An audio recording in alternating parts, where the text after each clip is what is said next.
Hello everyone, this is Ammar from WRKP Media.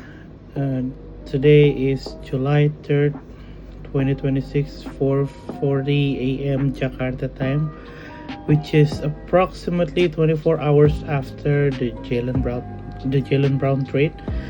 The first time I heard the news, it was horrible. It was disappointing.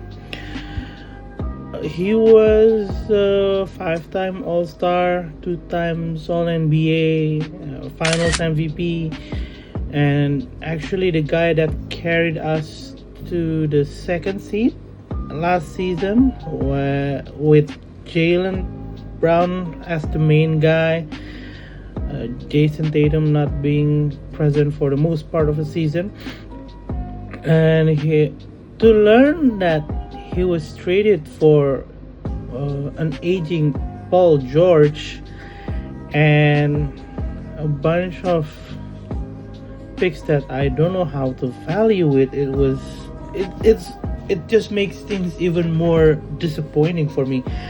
The first pick was, I believe, a 2028 pick swap to whichever Boston found it more favorable.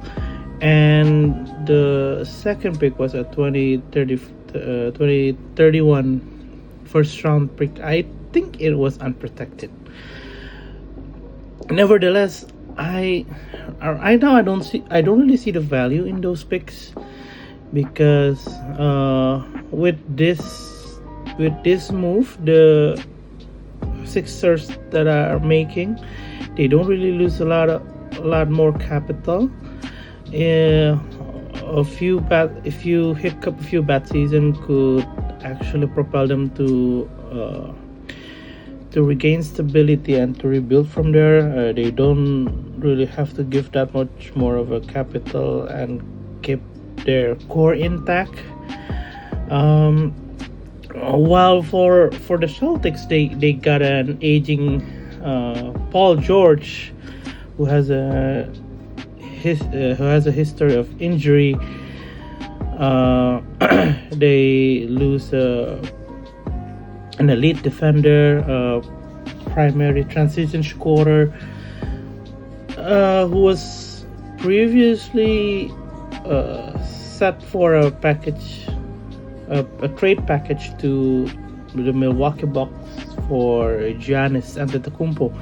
Now here's the thing. I heard from the report came out from Bill Simmons that actually the deal was done between the Celtics and the Bucks.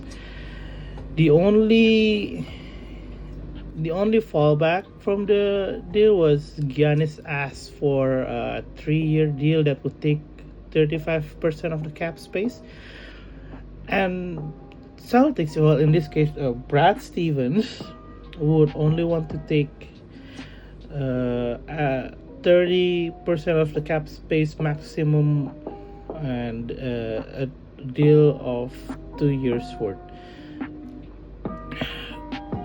To know the fact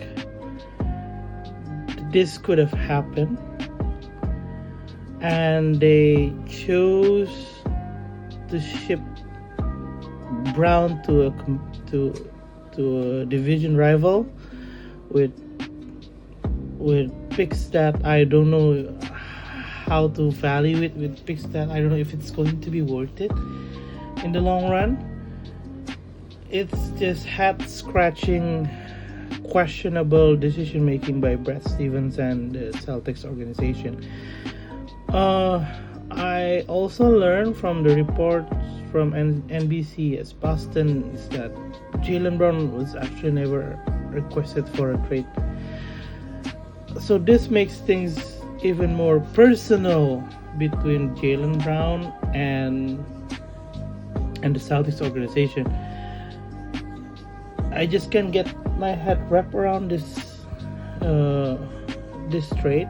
I kept saying the same thing over and over again, but I believe this must be the case not only for me but also for the other Celtics fans, not only in Indonesia, especially those who are in Boston, where they have seen Jaylen Brown make a lot of contribution in the community, I believe he donated a ton. He created a community event. He attended classes in Harvard as a guest lecturer.